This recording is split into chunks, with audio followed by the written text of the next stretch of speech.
Soy un cáncer terminal cada vez que cojo el micro. A ver si me explico, chico, que estás por debajo de lo que exijo. Y fijo que si fuera padre haría lo que mi padre ha hecho por su hijo.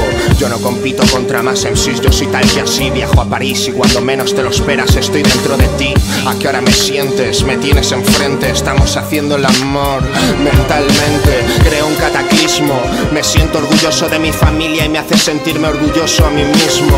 No vengas a jugar si luego vas a terminar jugando tú sola a tu propio juego. Y si quieres más jugo, zorra, te ruego que me comas la polla mientras me acaricias los huevos. Ahora es cuando entiendo por qué en los cuentos donde no hay final feliz no lo recuerdo. Píllala, cógela al vuelo. Tirar la ropa sucia a lavar me hace sentir como nuevo. Y creo que me estoy volviendo un psicópata al ver que la gente no entiende las normas del juego. Ahora párate a pensar y pregúntate ¿por qué no cambias lo que hace pasarte el día quejándote? Tranquilo, ahora viene la siguiente. Sé que me estás diciendo la verdad, por eso no admites que mientes, ¿lo entiendes?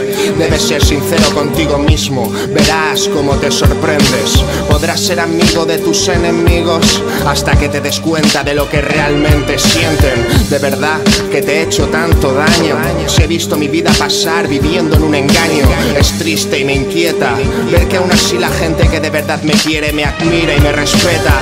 Ellos son la voz con la que hablo, con la que escribo y me siento a salvo viviendo una dictadura peor que la de Franco. Tráeme todos esos buenos recuerdos, hermano, que de lo demás yo me encargo.